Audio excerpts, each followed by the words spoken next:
gördük yine əziz müəllimlər və dəyərli şagirdlər. Növbəti bir dərsin izahatı ilə yeni qarşınızdayım. Bugün yassı qurtlar tipinin izahatını verməyə çalışacağım. Demək bu günləri həm yassı qurtlar tipindən yalnız kepikli qurtlar və eyni zamanda soğucu qurtlar sinifinin izahatını verəcəm. Gələn dəfə inşallah biz linçəkilli qurtlar sinifi haqqında da məlumat alarıq. Videomuz çox böyük olmasın da yəni ki, iki hissəyə ayırmışam. Hər iki izahatı da atacağım. Yəni ki, sizin də müəyyən məlumatlar alıb daha yaxşı məlumatlar sahib olacaqsınız. Gəldik. İlkin olaraq yassı qurtlar tipi haqqında biz bilirik ki, həmişə mən sizə qeyd edirəm ki, yassı qurtlar tipinin xarakter xüsusiyyəti, ümumiyyətlə tipin xarakter xüsusiyyətləri bizim oxumamız gereken en əsas vacib hissələrdən biridir. Ən birinci gəlin görək yassı qurtlar tipinin hansı xarakteri xüsusiyyəti var. Demek biz dedik ki, bağırsaq boşluqlar tipində ilk dəfə olaraq şualı simmetriyə biz qeyd elədik ki, bu tipə məxsusdur və bu tipdə ilk dəfə yaranmışdır. Hansı ki, onlardakı qolcuqların biz sayı qədər, hansı ki, biz dedik ki, qolcuqların sayı qədər biz orada simmetriya müşahidə edirik. Əgər məsələn minimum simmetriyanın sayı deyirsə, bilirik ki, hidrada 5 qolcuq var və bu qolcuqların sayı deyir. Maksimumda 12 simmetriya şuası var və çünki maksimum qolcuqlarının sayı 12'dir. Gəldi yassı qurtlar tipində isə ilk dəfə biz iki tərəfli simmetriya, biz bilirik ki, məsələn iki tərəfli simmetriyanın yarandığı ilk tip deyəndə biz çox cöylərdə ilkin olaraq yassı qurtlar tipini qeyd edəcəyik. Bilirik ki, iki tərəfli simmetriya odur ki, bədənin ortası ilə bir müstəvi keçirsək, əgər belə biz planariya qeyd eləsək və sağ tərəf sol tərəfə bərabərdir və bu bütün tiplər, bundan sonraki bütün tiplərdə iki tərəfli simmetriyanı qeyd edəcəyik. Daha sonra biz bədənin üçüncü rüşeym qatının formalaşmasını qeyd edək ki, biz bildik ki, bundan əvvəl bağırsaq boşluqlar tipində iki rüşeym təbəqəsi yaranmışdı. Ektoderma və endoderma. Artıq burada üçüncü rüşeym qatı olan mezoderma ilk dəfə olaraq mezoderma formalaşmışdır və burada bədən bel qarın istiqamətində yassılaşmışdır. Ona görə də bunların adı məhz yassı qurtlar tipi adlandırılır. Daha sonra uşaqlar, demək biz dedik ki, bunlarda bir neçə istiqamətdə yerləşən nəzərlər birləşərək dərəcələr kisəsini əmələ gətirmişdir və bədən boşluğu artıq bunlarda yoxdur. Biz ilkin bədən boşluğunu artıq bağırsaq boşluqlarda qeyd eləmişdik, bunlarda isə yoxdur. Daxili orqanları yumşaq toxuma parenxima ilə örtülmüşdür. Qan-damar sistemi və tənəffüs sistemi yoxdur. Ümumiyyətlə tipdə biz bunu qeyd eləməyəcəyik. Məsələn, çünki tənəffüs sistemi yalnız bilirik ki, planar deməyə qədər oksigenli mühitdə yaşadığına görə oksigenə tələbatı var. O da bütün bədən səthi ilə tənəffüs elədiyi üçün tənəffüs sistemi yoxdur və ümumiyyətlə qan-damar sistemi haqqında biz bu tipdə məlumat verməyəcəyik. Həzm sistemi çox sadədir. Ön və orta bağırsaq var. Bilirik ki, bunlarda da kör qurtarır, yəni ağızdan aldığı qida yenidən ağız vasitəsilə qaytarılır. Hermafrodit canlıdır, yəni ayrı cinsiyyətlilik bunlarda yoxdur. Yəni hermafroditlikdə bilirik ki, bir bədən daxilində həm erkək cinsi hüceyrələr, həm də dişi cinsi hüceyrələr formalaşır və sahib dəyişmə, nəsil növbələşməsi mövcud əksər növlərində və dənizlərdə, şirin sularda, torpaqda və bir çox da heyvan versiyalarda parazitlik edir. Və hamısı ki, onları da biz qeyd edəcəyik. Daha sonra gəldik, dedik ki, yassı qurtlar tipinin 3 sinifə var. Kepikli qurtlar, soğucu qurtlar və linçəkli qurtlar sinifi. Ən birinci kirpikli qurtlar sinifi haqqında məlumat verir. Kirpikli qurtlar sinifi nümayəndəsi ağ planari. Şöyle qeyd edeyim də həmişə tipdən sinifə doğru düzgün əzbərləməyə çalışın. Məsələn, gəldik ki, biz dedik ki, yassı qurtlar tipi sinif, kirpikli qurtlar sinifi nümayəndə ağ planari.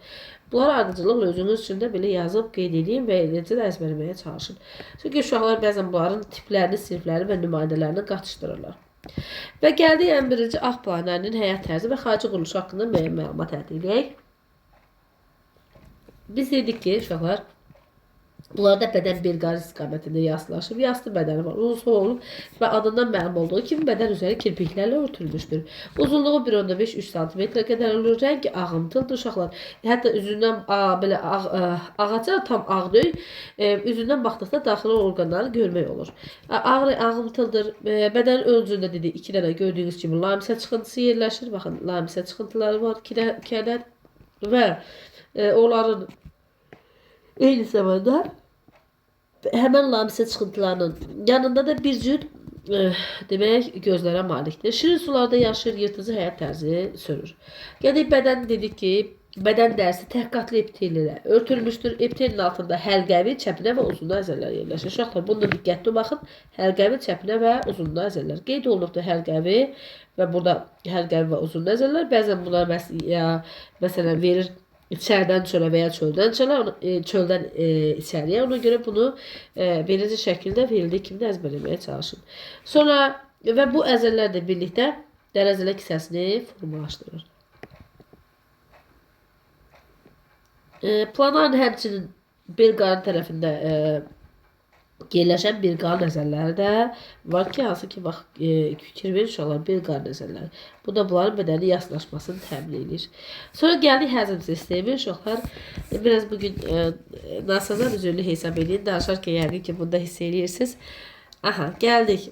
Yəni, nəsə bir səsimdə müəyyən temimdə dəyişiklik ola bilər. Ona görə üzürlü hesab edin. Sonra gəldik həzm sistemi. Həzm sistemi biz dedik ki, uşaqlar, bunlarda bədənin orta hissəsində, qarın nahiyəsində ağız yerləşir ki, və ağızdan sonra da qida udulağa keçir. Bunlarda bir xüsusiyyət var ki, udulağı ağızdan belə deyil, çölə çıxartmaq qabiliyyəti var. Onunla da şikarını sancır. Daha sonra isə oradan da qidanı bağırsağa ötürür. Bağırsaq da kör qurtarır. 3 şaxəyə ayrılır. Qeyd eləyək, baxın, burada bağırsaq həzm sisteminin quruluşunda baxaq uşaqlar. Burada görürsünüz ki, ağız, udulaq və bağırsağın biri önə, ikisi arxaya olmaqda 3 şaxəyə ayrılır və dedik ki, bağırsaq kör qurtarır. Çünki buradan artıq qida maddələri bədənə ötürülür. Lazımsızlarsa yenidən bağırsaqla ağızdan xarici açılır. Yəni anal dəlik söhbəti yoxdur uşaqlar. Biz ilk dəfə bunlar anal dəlik söhbətini subqruplarda qeyd edəcəyik.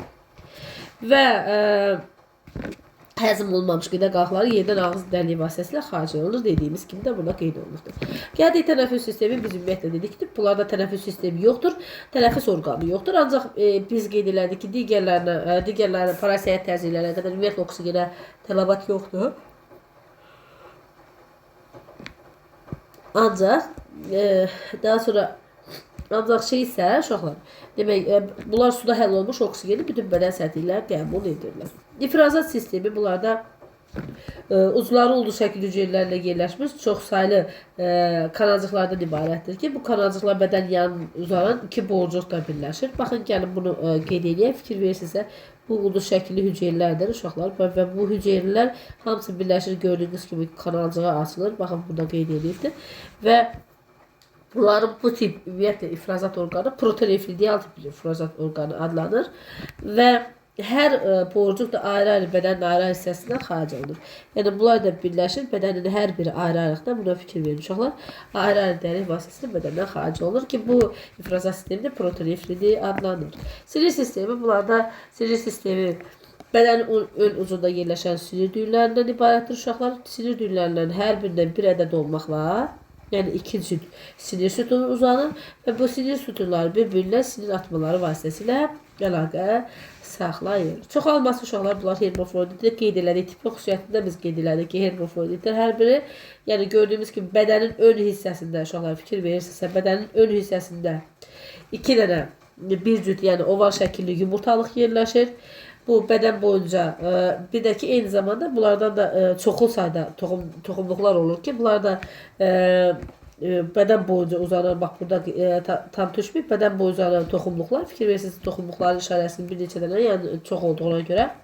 Mayalanması çarpaz gedir, düzdür, həm hermafrodit olmasına baxmayaraq öz-özünü mayalandırmır, mayalanma çarpaz gedir. Yəni birinin toxumlu digər yumurta hüceyrəsi ilə spermatozoid digər yumurta hüceyrəsi ilə mayalanır. Daha sonra gəldi uşaqlar, bunlarda mayalanmadan sonra mayalanmış yumurtalar xaricə tək deyil, ümumi qabıqla əhatə olmuş silik topalar şəklində qoyulur və daha sonra isə gördüyümüz kimi qeyd olunur, inkişafı da düzgün inkişafdır. Daha sonra regenerasiya prosesi var. Bilirik ki, çox yüksək regenerasiya qabiliyyəti var. Uşaqlar bədənin bir neçə hissəsinə bölünür. Həmən hissələrdən də yeni bir planari əmələ gəlir uşaqlar və bununla da çoxalır. Daha sonra sorucu qurtlar sinifi uşaqların biraz çətinlik çəkdiyi hissələrdən biridir. Uşaqlar sorucu qurtlar sinifi nümayəndə qaraciyər sorucusu ətrafında biz bunu qeyd edəcəyik uşaqlar. Demək, gələk bunların bədəni yarpaq şəkillidir. Bir qarın istiqamətlə yaslaşmışdır. Zaten bütün tipin xarakteri xüsusiyyəti odur və ümumiyyətlə yaslaşmış bədənləri kirpiksiz epiteli ilə örtülmüşdür uşaqlar bədənləri. Yəni bunlarda kirpik yoxdur və uzunluğu 3-4 sm qədər olur.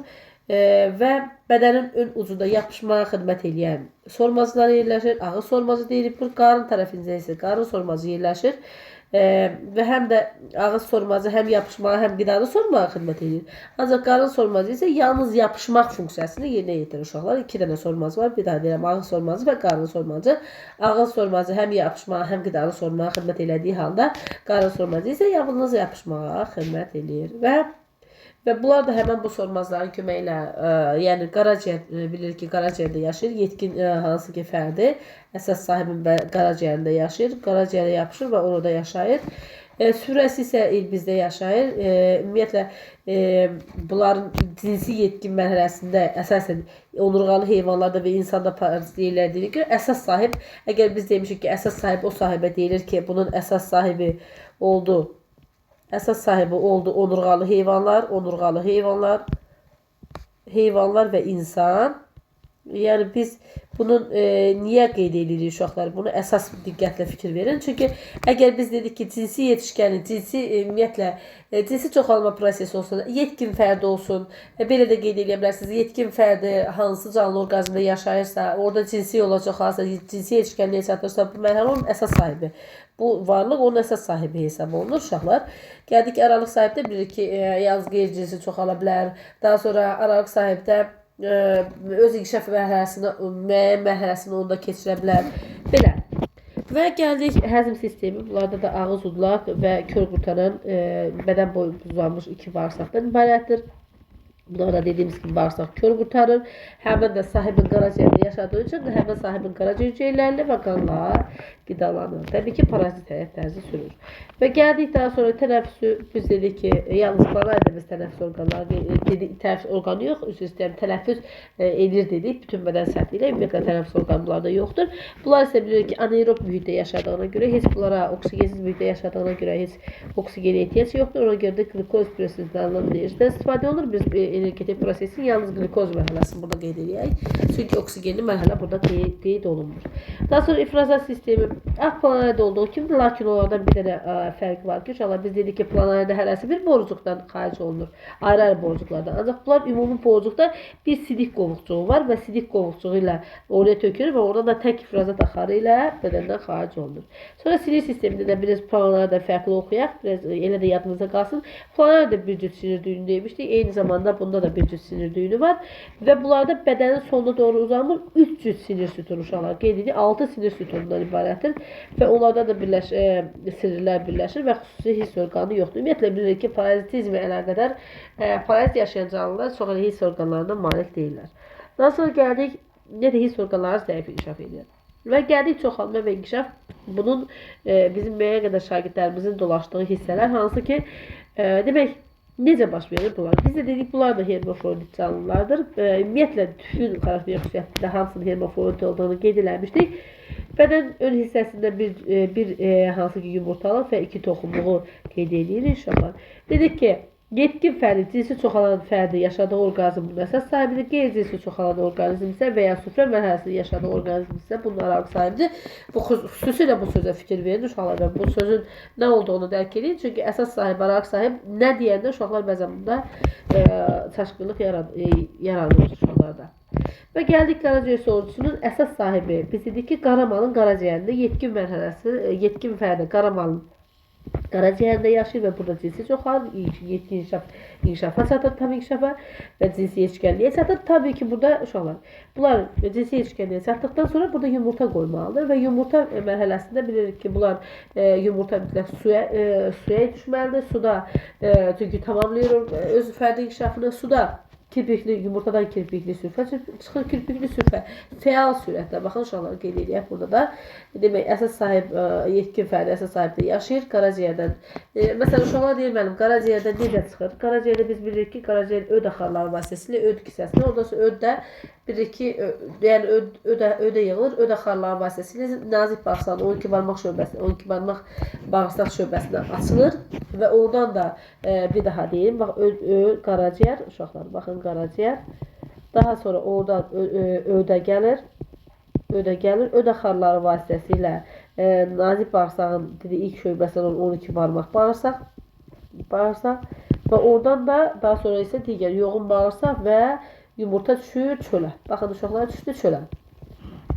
Daha sonra yumurta inkişafının müəyyən mərhələsində dedik ki, mütləq suya düşməlidir. Suda yumurtadan kirpikli sürfə çıxır. Uşaqlar, kirpikli sürfə yəni bu fəal sürətlə üzmək qabiliyyətinə malikdir. Suda bir müddət qalır və bir müddət suda qaldıqdan sonra mütləq inkişafını tamamlamaq üçün uşaqlar mütləq ilbizin bədəninə daxil olmalıdır. İlbizin bədəninə daxil olduqda isə burada artıq öz kirpiklərini itirir və kirpikləri olmur artıq və burada qeyri-cinsi yola çoxalmağa başlayır uşaqlar. Fikir verirsə, bunun da zaten içərisində fikir verirsə var və bu qeyri-cinsi çoxalan zaman bir neçə fərq yaranır və burada quyruqlu sürfəyə çevrilir. Bəzən belə bir suallar da ortaya çıxır ki, məsələn, hansı ki topluda güvəndə qarşımıza çıxacaq uşaqlar deyir ki, qaraciyər, məsələn, ilbizin bədənində hansı formalarına rast gəlir.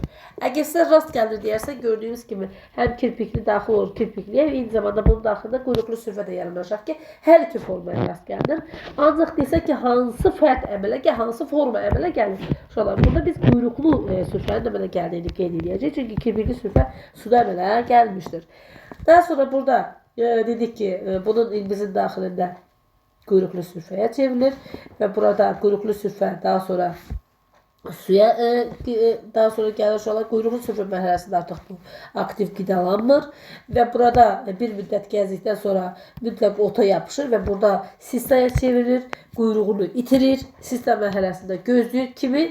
Əsas sahibi qaramal. Qaramal da gəlir məsələn müəyyən otlaqlarda, su kənarlarında olarkən ot yeyir, göyərti və ya ot yeyərkən onun harasına düşür uşaqlar? Həzm sisteminə. Həzm sistemində necə gedir? Ağız, udlaq, bağırsaq, anal dəli, bağırsaq və bağırsaqdan da daha sonra deyirsiniz mənə, bağırsaqdan necə məsələn gəlir qaraciyərə, bilirik ki, bağırsaqdan qida bu bağırsağın divarını deşir. Hansı ki, qidalar bağırsaqdan necə ki, qana soğurur. Eyni zamanda bu da qana aşağı boş vena ilə gəlir. Bilir ki, aşağı boş vena ilkin olaraq gəlir bizim qaraciyərimizin qapı venası ilə qaraciyərə daxil olur. Və qaraciyərə daxil olduqda bu sista da orada qalır. Öz mərhələsini orada tamamlayır və orada yenidən yetkin mərhələyə çevirir. Yetkin fərdə çevirir. Və burada biz dedik ki, hansı ki bu qaramalda bunun törətdiyi xəstəlik uşaqlar fasilyoz xəstəliyidir. Və gördüyümüz kimi əsas sahibə necə daxil oldu, sista mərhələsində necə xaric olunur, yumurta mərhələsində, yəni burada da qeyd olunub sista və yumurta mərhələsində xaric olunur. Araq səbir necə daxil olunur uşaqlar, kirpikli sürfə necə xaric olunur, quyruqlu sürfə. Gördüyümüz kimi burada da qeyd olunur kirpikli sürfə və quyruqlu sürfə mərhələsində. Daha sonra gəldik uşaqlar, bu növbəti 2 dərsin izahatını növbəti videomuzda mən qeyd edəcəm. Hansı ki, dediyim kimi, həm çox olmasın, yorucu olmasın. Yəqin ki, bu izahatdan müəyyən məlumatlar əldə elədiniz. Sağ olun uşaqlar, növbəti izahatda görüşərik.